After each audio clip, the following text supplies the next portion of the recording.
Peace be with you. Friends, our first reading is one of my favorites in the Old Testament. It's a kind of hidden gem, and I've been drawing inspiration from it for years, sharing it in talks and retreats and so on. And it's one that's not, super well known. It's an odd little quirky tale. It has to do with Elijah and the widow of Zarephath. Typical of biblical narratives, it's very laconic, it's very understated. You never get in the Bible, hundreds of pages of character development and psychological exploration. You tend to get things suggested in very deft strokes, and this is a very good example of this. But let me give you a bit of background to understand the story for today. So Elijah, the great prophet, in some ways the greatest of Israel's prophets, has gone to King Ahab. He's challenged him because of Ahab's idolatry. When the king refuses to listen, Elijah pronounces that a great drought will descend upon the land. Now, I'm from California. I know about droughts and how devastating they can be. What I want you to see, first of all, is this sort of thing is never arbitrary in the Bible, as though God is just in a bad mood and he's been offended, so he's going to send this arbitrary punishment. No, here's the formula. We have to unpack the symbols. Connection to God leads to life. Connection to God is like having a garden of flourishing life. When we sever the connection with God, what happens is drought, is lifelessness. So that's what's happened because of the idolatry of King Ahab, which is spreading to the country.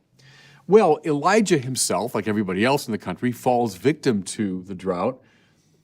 He's told by God, now listen, go to the Wadi Cherith, that means like a little river, You shall drink from the wadi, and I've commanded the ravens to feed you there. Okay, what's going on? Here's Elijah basically helpless. It's drought, nothing's growing, water's drying up, he's going to starve, he's going to die.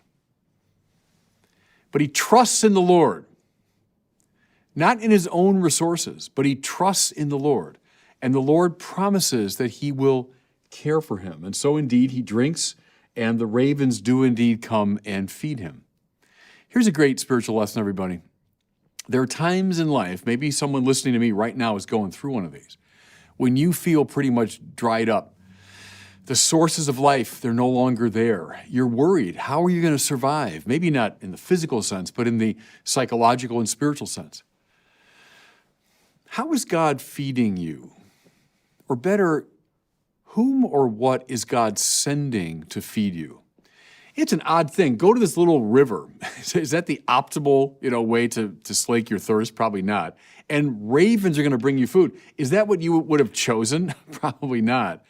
But God responds, sometimes in mysterious, unexpected ways, when we're in dire need. Elijah's great virtue is that he trusts in the Lord. Well, the story goes on. The drought continues, and in time, the wadi, this little stream, dries up.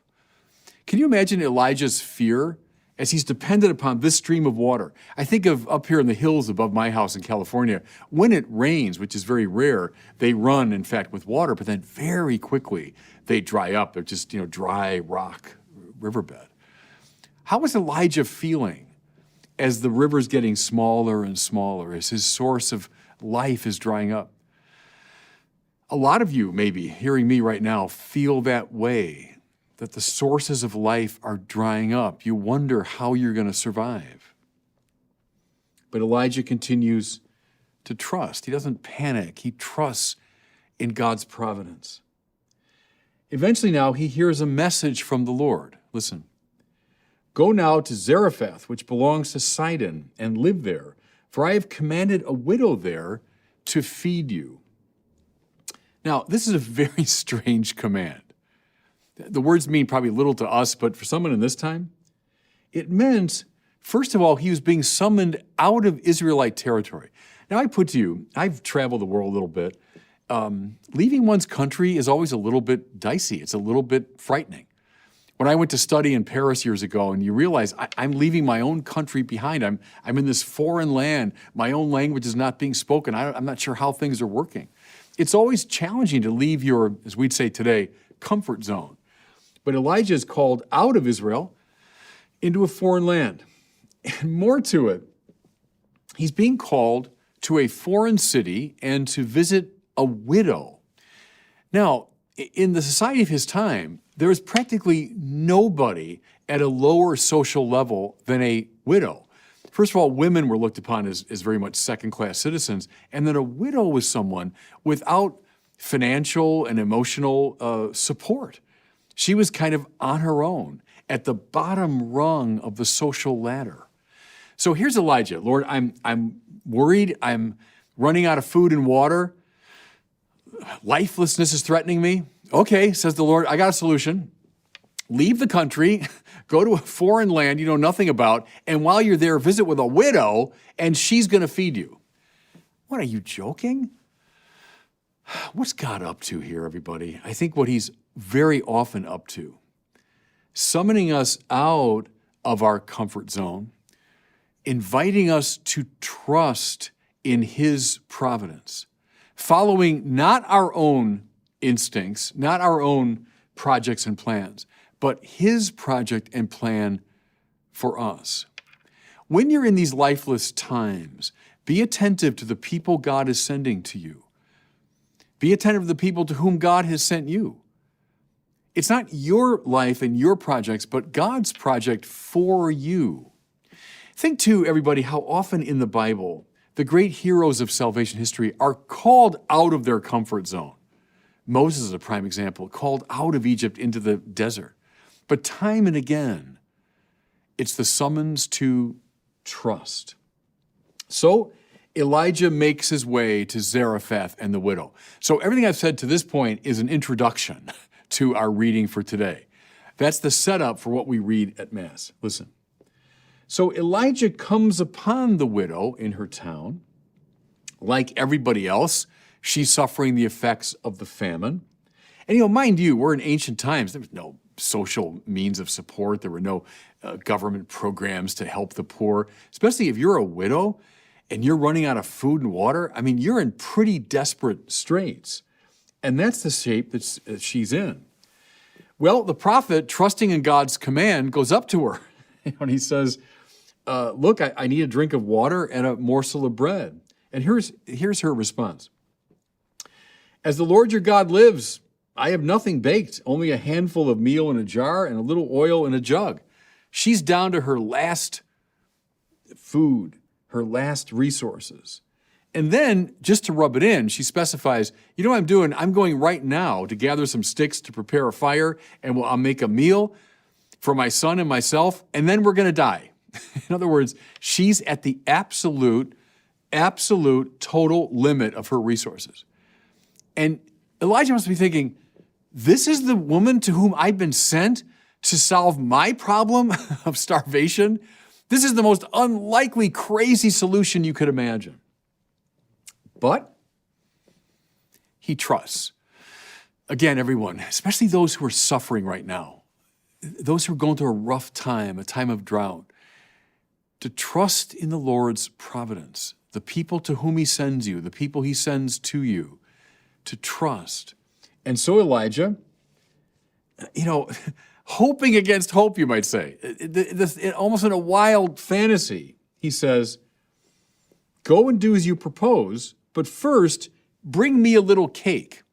Well, I've always felt that line is something almost out of Mel Brooks. There's something very Jewish in its humor. Imagine the woman saying, look, buddy, I just told you I'm dying here. We're making one more meal, and then I'm going to die.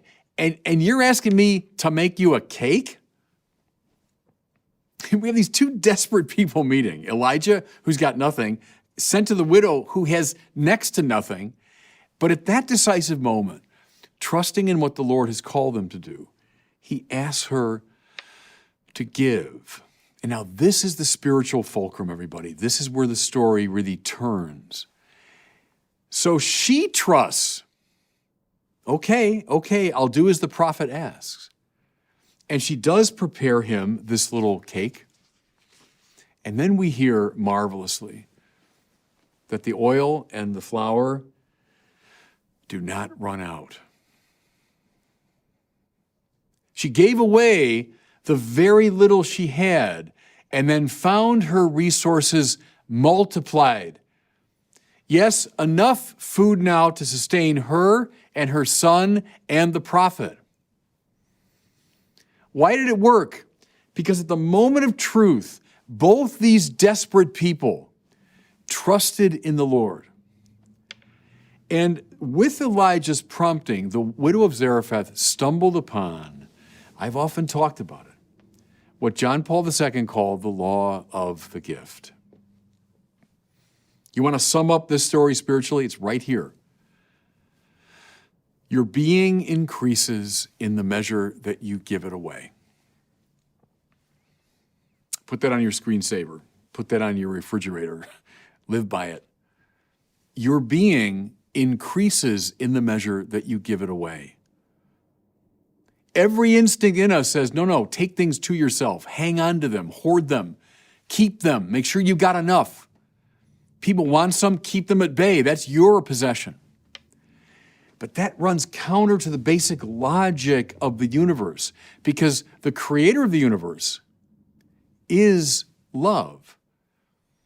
We say God is love. Love isn't something God does from time to time. It's not one of God's attributes. It's what God is, right through. Love, therefore, is the secret. Love is the great mystery, the hidden truth of all things. And the way it works is the more you give of your life, that's what love means, to will the good of the other, the more the divine grace increases in you. This little story, everybody, it's a secret of all the saints. Saints are all different, personality, background, everything, but they're all the same in this basic regard. They've all understood the law of the gift. And that's why they become sources of life. You see how this story is so fascinating? Both of these people are in desperate straits. The sources of life have dried up. How do you open up those sources? Is you give even the little that you have, and you'll find it increasing in you 30, 60, and 100-fold, as Jesus put it. So, spiritual lessons. When you find yourself, maybe some of you right now, in a time of drought and famine, when the sources of life seem to have dried up, trust in the Lord. Trust in His providence. Don't give up. Listen, by means of the things that happen to you, the people you meet, listen to what He's telling you. Be attentive, especially to the people He sends your way, the people to whom He sends you by the circumstances of your life. And then, when you're in your greatest distress, give in love even the little that you have. And you're going to find that the resources don't dry up. In fact, they multiply. Again, maybe especially those who are going through a dry time. I want you to hold in your mind's eye now these two figures, Elijah and the widow, and how together they discover the law of the gift. And God bless you. Thanks so much for watching. If you enjoyed this video, I invite you to share it and to subscribe to my YouTube channel.